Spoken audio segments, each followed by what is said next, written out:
Hello everyone, I'm Robert Brokamp, and this is Lions George. To celebrate Worldwide Invest Better Day, we're going to walk you through step 4 of the 13 steps to investing foolishly. Open and fund your accounts. When it comes to investing, you have to choose which investments you want to buy, but also where you want to buy them. You can put all kinds of investments in your accounts, but for today's example, we are going to choose Procter & Gamble stock as represented by one of its products, Crest toothpaste. The account is represented by Lions. So the question is, in which account should you put your investments? Now, the first place to start for most people is the employment plan at work, especially if you're going to get a match on your contributions. Your employer takes out money from your paycheck and deposits it directly into your account, which for most people is called a 401k. But then your employer puts in some extra. This is like an automatic raise. Your employer is offering to pay you more money. How could you turn that down? But wait, there's more. With a traditional 401k, you don't pay income taxes on the money that went in.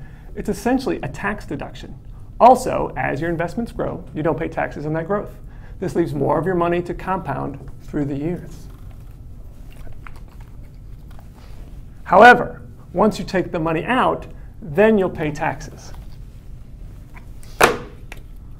But you're still going to have enough left for your retirement. Now, some of you might have the option of a Roth 401k. With a Roth, the tax benefits are turned around. You don't get a tax break on the money that you put in. You get paid from your employer, Uncle Sam takes his cut, and then the money goes into the account. However, as long as you follow all the rules, the money grows tax-free. When you take that money out in retirement, you get to keep it all. It's all yours. Now, should you choose a Roth or a traditional account? Here's the rule of thumb. The Roth is better for people whose tax bracket in the future, in retirement, will be higher than it is today. Now, let's say your employer doesn't really match your contributions, or you've contributed enough to your 401k to get full advantage of the match. Then you should possibly consider an IRA, otherwise known as an individual retirement arrangement. And yes, the A stands for arrangement, not account. Why would you do this? Well, unfortunately, many 401ks have high costs, a limited selection of investments, and often those investments, frankly, aren't very good. So with an IRA, you have more control over your costs as well as your investment choices. Now, also with IRAs, you have the choice between a Roth and a traditional.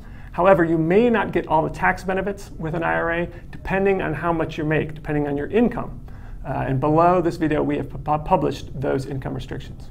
Now, keep in mind that if you put money in a 401k or an IRA, you should leave it in there until you're age 59 and a half. Otherwise, you might pay taxes, you might pay penalties, and you've lost all those tax advantages. So only contribute money to an IRA or a 401k that you can leave there until you're almost 60. Now, what about money you're investing for some other goal than retirement? Maybe you're saving for college. Well, for college savings, consider a 529 savings plan. It's sort of like a Roth 401k in terms of you don't get a break on the contributions, but the money comes out tax-free. For other savings, stick with a regular non-IRA account. However, you'll pay taxes on dividends, interest, as well as any capital gains each and every year. Now, of course, always remember that any money you need in the next 3 to 5 years shouldn't be in the stock market. For short-term goals, stick with like boring old cash or CDs, or maybe even short-term bonds. This concludes our summary of step 4 of the 13 steps to investing foolishly. Make sure you check out the other videos for the other 12 steps. And finally, don't forget to brush your teeth at least twice a day, because retirement is always better with large accounts and most of your teeth.